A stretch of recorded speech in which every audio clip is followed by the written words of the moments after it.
Hey everybody, welcome to Michelle is Money Hungry. I am your host, Michelle Jackson, and today's episode's kind of personal. So I'm so excited to talk about it. I'm going to share 11 lessons learned after paying off a minimum of $56,000 in debt in about the past 7, almost 8 years. I've actually paid a lot more than that, and am in the process of figuring it all out. And we'll talk about why I don't have a completely clear idea. My debt repayment journey has been messy, and I'm going to talk about it. You can go to the show notes at michelleismoneyhungry.com/11 lessons learned after paying off debt. That is, again, michelleismoneyhungry.com, 11 lessons learned after paying off debt. This show is sponsored by the Money on the Mountain retreat. It's a financial retreat for financially single women. It is going to be capped at 50 to 65 tickets, so not that many tickets. If you are looking to go, make sure you get your tickets today. There's a link in the show notes. Also, this show is sponsored by Make Money with eBooks. If you're looking to build passive income with eBooks, I can't even get over how much I love eBooks.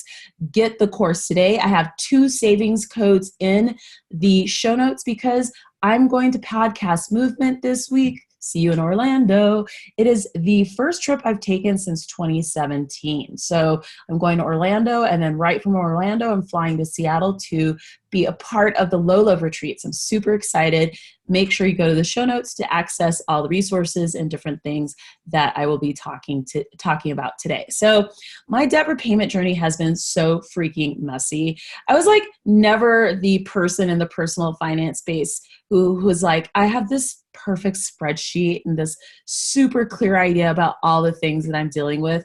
And part of the reason why was I don't even know how many debts. Like I probably, like I would make spreadsheets, and then like new things like phantom debt, like I don't even know, like zombies would show up and be like, hey Michelle, hey girl, hey, you owe us. And I was just like, oh my God, because I had a huge financial mess. For those of you who aren't familiar with my personal story, I ended up supporting my mom after she lost her job.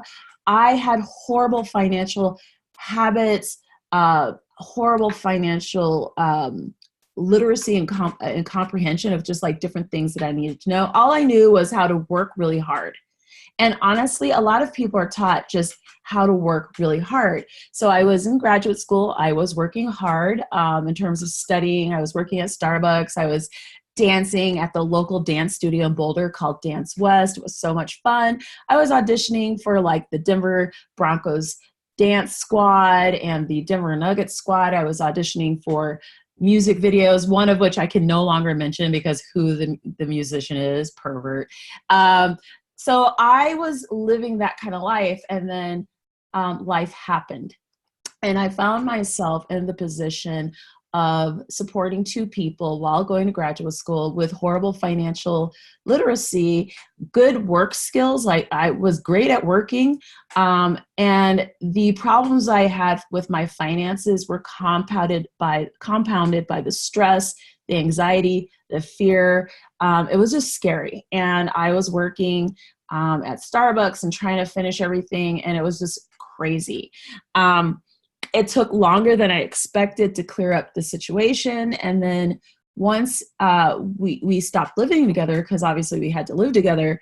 One, by the way, do not email me and be like, why did you help your mom? That's not for you to just judge. That was my personal decision. It was the right thing for me and my family. I will not judge what you do. Do not judge what I do. But that was the right thing for me at the time. And I'm glad that that happened, because I would be a very different person now if I hadn't had that experience. Like I would not have gone down the road of reading personal finance blogs and learning about the FinCon community, which is a community about personal finance and marketing, personal finance related content, and connecting people with influencers who will help change your lives personally and financially, because all we do is geek out about money and share our stories. So none of that would have happened if that situation with my mom hadn't happened. So in retrospect, I'm very grateful, because it's really changed who I am as a person. And so recently, like in the last year or so, I'm like, God, how much debt have I paid off? Like, wow, I've just been paying it for years. I'm so exhausted. I've had a lot of friends who've paid off debt for 7, 8, 9, 10 years. So I'd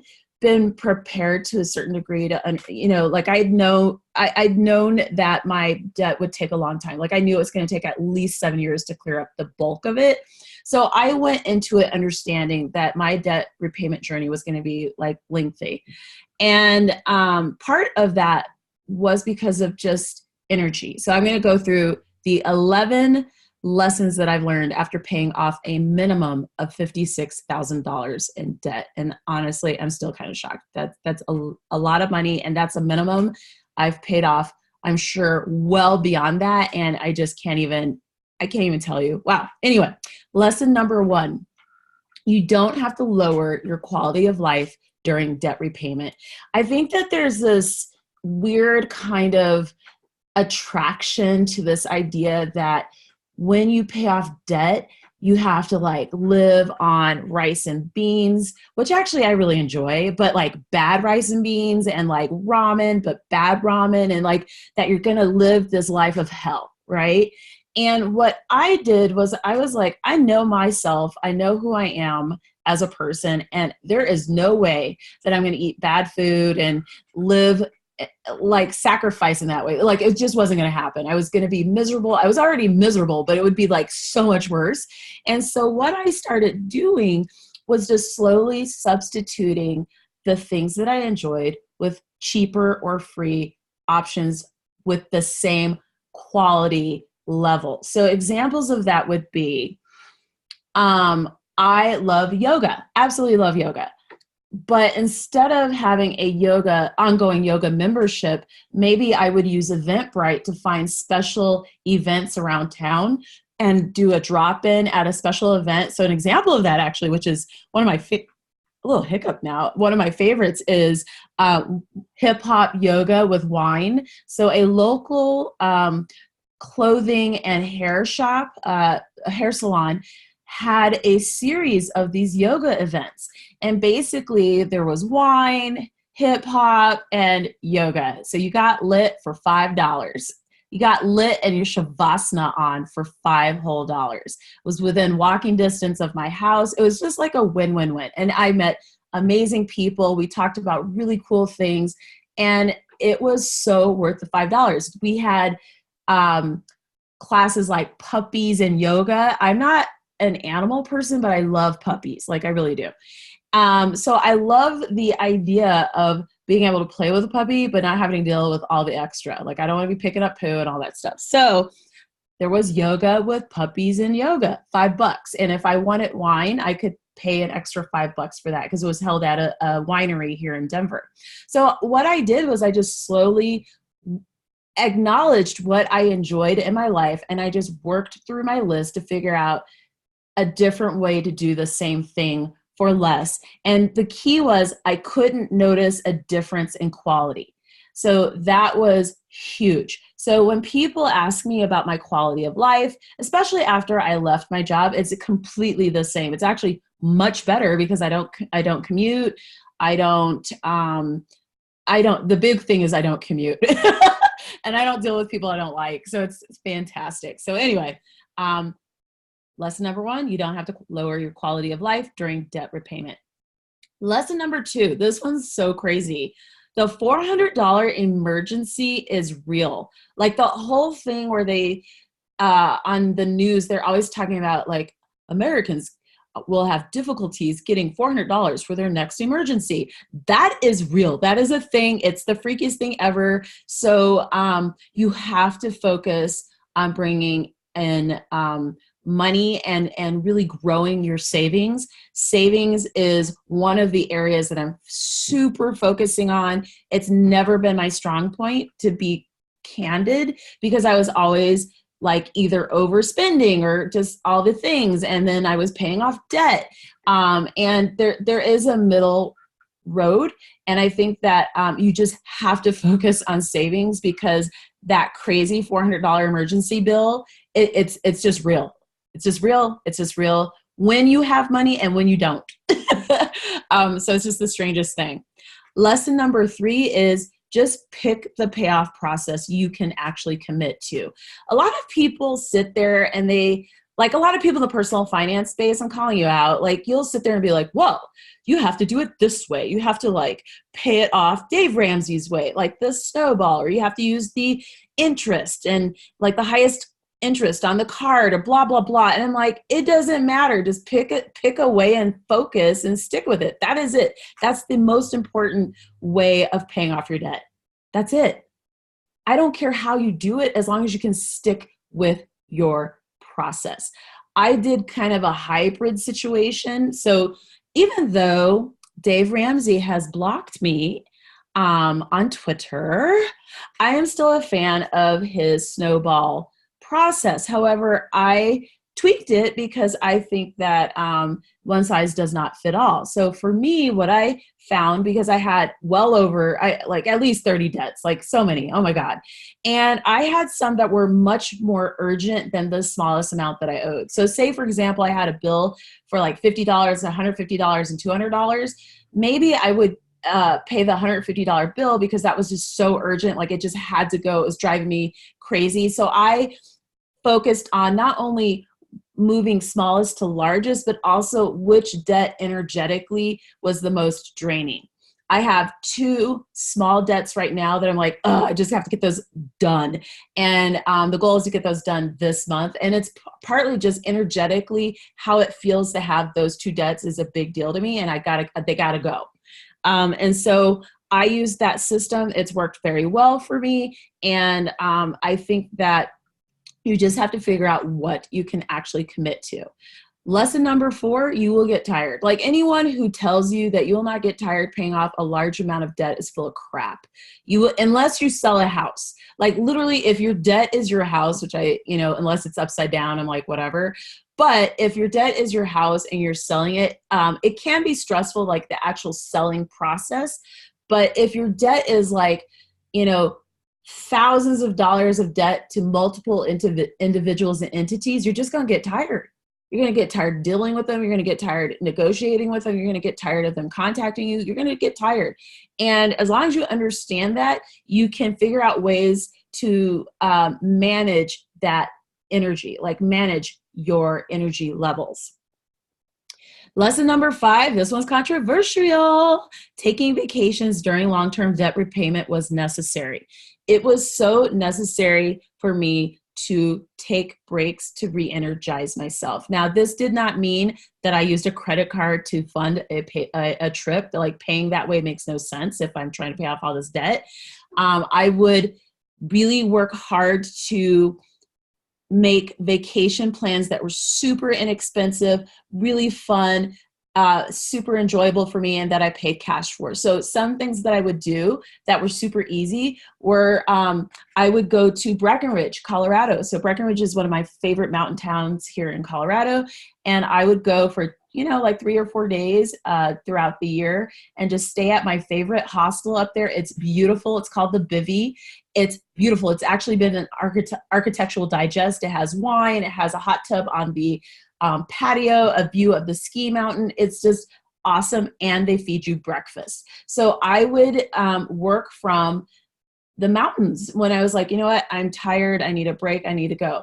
Or I would go to conferences, but part of what I would do is pitch a compelling panel or workshop. So instead of just being like, you know what, I'm going to go to this conference and drop like all this money, I would go to a conference with a strategy. And I was like, I'm going to go, but I'm going to spend as little as possible, but get as much of an impact for me professionally as I possibly could. So FinCon, if you're going to FinCon and you're like, I'm going to FinCon, I just want to talk to people and I'm not sure how to make money, that's a terrible plan. I will actually share my episode about how to network at FinCon, how to crush it. I made one year like $10,000 worth of business in terms of just the amount of money I earned after one of the FinCons that I went to. I feel like it was 2016. It was like a pretty short turnaround where I just made all this money. And so it was great because I went to that event, paid very little. I spoke on a panel that was covered. I took Frontier, which I'm actually a fan of Frontier because I grew up flying them, so I'm used to it, but and I just made it work. So I still traveled, but I was very strategic about how I did it. Lesson number 6, you have to find your tribe. There is no way you can pay off debt in a silo. Like, you have to have community. You have to have people who believe in you. You have to have people to talk to. You have to have people to cry to. Like, it just, there's no way you can sustain a long-term debt repayment if you don't have a tribe. For me, my tribe actually came in different places. Like, it wasn't just one group of friends. Like, I had a number of different friends who were really supportive of what I was trying to do. Some of the communities I was in, those friends were also paying off debt. So it made me feel very much like a normal human being. It normalized what I was doing because everyone else was doing the same thing. So it wasn't a big deal. And that made me feel really good because in the beginning of finding personal finance blogs and people out there, I felt very alone. It was so hard to focus because I just felt like no one understood what I was trying to do. And I had no resources. But by finding my tribe, I was able to tap into resources, tap into support, and tap into the kind of mindset that I needed to stay focused, especially with this long-term plan of paying off debt. Lesson number 7, this is huge. You have to understand your capacity. So I don't think people, and I had a little high pitch there, sorry guys for your ears. I don't think people in the personal finance space talk about people's capacity to deal with certain things during the debt repayment process. Like, I was dealing with extreme depression, stress eating, like anxiety. Like, I was just stressed the hell out. And part of it was I had all these people contacting me. I had all these calls. I had bill collectors. I had, letters. I had, it just was so energetically tiring. And before I quit my job, I was commuting.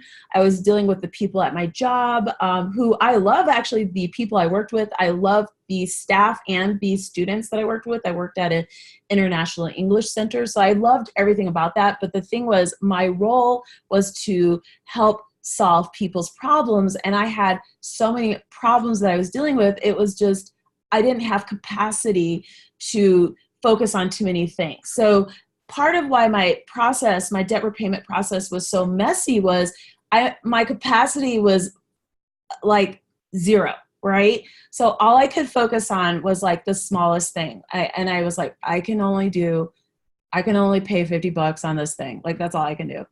That's all I can do. Like, that's all I can do. I've got 500 people contact me, not 500, but a lot of people contacting me, and this is all I've got. That's all I can give you today. This is because I have to give myself more. And so in terms of capacity, the other side of the coin is dealing with how you feel as a human, how you're waking up, how you're dealing with the world. And honestly, you have to address your ability to deal with the capacity to manage the situation. If you don't, you're going to quit, and that's just honest. And so that goes to lesson number 8, which is I really have learned, I have a deep level of empathy for people who quit these long-term debt repayment journeys. I 100% understand why people would rather just live with the status quo, having their car loans, and just dealing with the crap that they deal with. I totally get it. And the reason why I get it is because it's freaking stressful. It is hard to swim in the opposite direction of other people. So for me, like right now, I use a car share. I actually really enjoy it. But for other people, it could be very emotionally stressful for them to do a thing like that. Like, they're not used to being different from the people in their lives. The people in my town, like the people that I know doing stuff like this, they're like, whatever. Like, they could care less. They do it too. And so a lot of what feels strange to people that I actually do is very normalized because of where I live, right? But I completely understand and empathize with people saying, I grew up in a town where everyone had a new car. So for me to not have a new car makes me feel this kind of way. Like I get that because it's taking me years to unlearn a lot of negative money lessons, right? That trap you in debt cycles. So I have learned to be very empathetic and just, I'm there for you. Like when you are ready, I'm there for you. And I understand that there are going to be people who will never be ready, and that's okay. Like I can't help everyone, but for the people who are out there really like needing support, encouragement, and understanding, I get you. I understand you.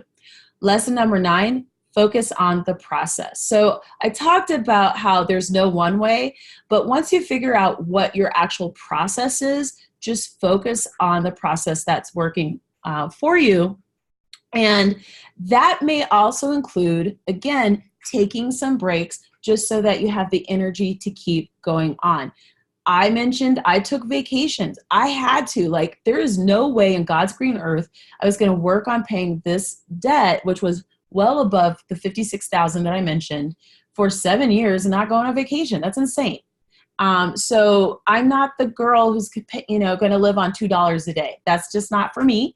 But at the same time, I had to really focus on what I could commit to and what I could focus on, and the process that was one that I could commit to and keep going back to when I got tired and stopped or slowed down. So focus on the process.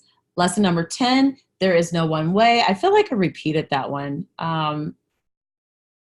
If I did, like, whatever. So there is no one way. I feel like I kind of talked about that at length in one of the comments before.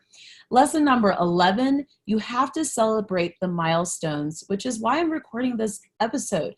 I really hadn't worked out how much I owed. Like in previous episodes, you'll hear me saying, like in passing, like, yeah, I got to figure that out. And finally I was like, well, I have a vague idea, kind of vaguely, the average amount that I was probably paying each year. And I knew it was about $7,000 a year for 8 years, like basically 8 years. And that's how I got that number. But that's not including surprise bills. Those surprise bills were like legit not okay. Just not okay. So I had that happen several times. I complicated stuff because I worked for myself. I thought I was going to have a heart attack if I continued working my old job. And I really believe that. And so I quit and learned how to work for myself, which was very hard to do. And it took a long time to start really making money. And then I changed my process because I really wanted to make passive income. And so it just has been a very stressful and weird and exhausting and exciting process, but that affected the amount of money that I was paying towards debt. And one day, like in the past year or so, I kept feeling like, I got to figure this out, And then finally this summer, I was like, how much freaking debt have I potentially paid off? Like, what is the lowest I think I paid off? And $56,000 is about what I think is the minimum, the least amount I've paid off. And I feel pretty damn awesome about that. I feel great. You have to celebrate the milestones. So it could be, for me, the other milestones I had was, as I removed these debts from my life, like I had fewer and fewer entities that I was dealing with. Like my energy improved, just how I felt about life improved, my outlook on things improved. Things changed. So you have to celebrate those momentous occasions. An observation, by the way, people sometimes will say, yeah, I paid off all my debt, but I don't notice a difference. Like you'll hear that a lot. And I actually have figured out why. A lot of times people's lives don't change drastically after they finish their extreme debt repayment. And the reason why is they've been changing their lives for years. So like when I finally zero out my balance on the unsecured debt, which looks like will be at sometime this fall, right?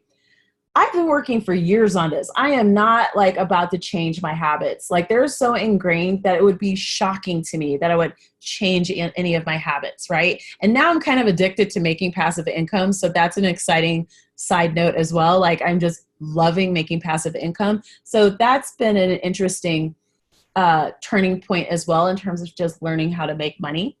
Another observation is that even though the journey is hard, it is worth it.